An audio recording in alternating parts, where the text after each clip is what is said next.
Halo, untuk pendukung Anies, tolong jangan baper ya.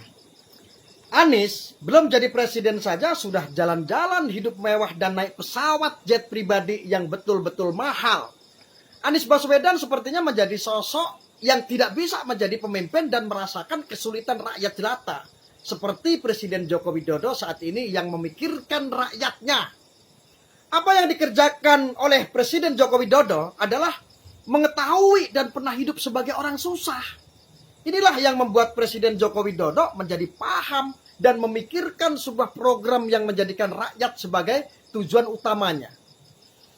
Presiden Joko Widodo mendapatkan privilege untuk merasakan bagaimana menjadi orang susah sehingga dia tahu dan memiliki target yang jelas untuk kemakmuran masyarakatnya. Berbeda dengan Prabowo, Fadlizon, Sandiaga Uno, Anies Baswedan, dan lain-lain. Mereka itu hidup serba berkecukupan dan bahkan banyak di antara mereka yang kuliah di luar negeri. Orang tuanya kaya dan mereka sudah dari keturunan ningrat lah ya.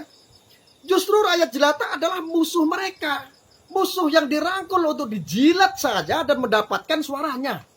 Kemudian setelah dijilat langsung diludahin begitu saja. Buat saya ini adalah sebuah hal yang sangat amat terlihat kentara dari Presiden Joko Widodo dengan para pemimpin lainnya. Kita melihat baru-baru ini Anies Baswedan pernah dicitrakan begitu norak melakukan perjalanan dengan kelas ekonomi dan di sisi lain dia mendadak langsung dicitrakan menaiki jet pribadi milik pengusaha besar yang katanya perusahaannya dibubarkan oleh Presiden Joko Widodo.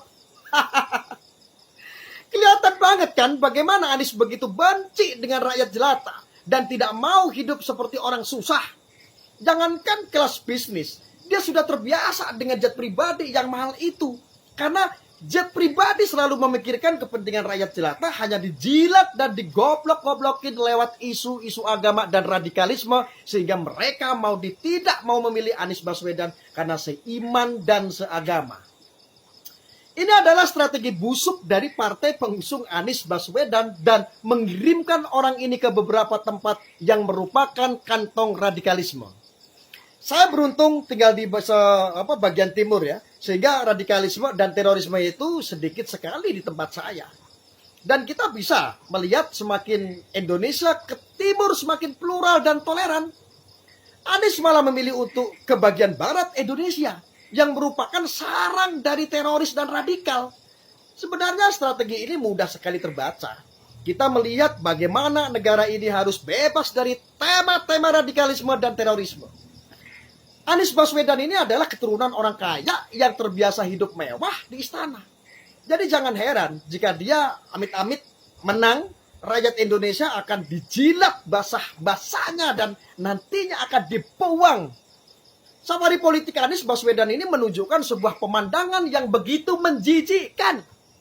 Di satu sisi, orang ini menggunakan strategi-strategi kerakyatan yang mau mempertontonkan dirinya yang dekat dengan masyarakat. Akan tetapi, pada akhirnya terbongkar kemunafikannya. Karena ternyata dia begitu benci dengan gaya hidup sederhana. Orang ini begitu menikmati fasilitas dan gak mau jadi orang yang menikmati kelas ekonomi. Kelas ekonomi hanya dipakai untuk pencitraan busuk murahnya saja. Kita butuh sosok seperti Presiden Joko Widodo sebagai penerus generasi bangsa ini, sebagai Presiden Republik Indonesia ke-8. Saya berharap orang-orang sederhana yang merakyat dan jujur boleh dipopulerkan dan dipilih sebagai presiden. Tapi tidak untuk Anies Baswedan.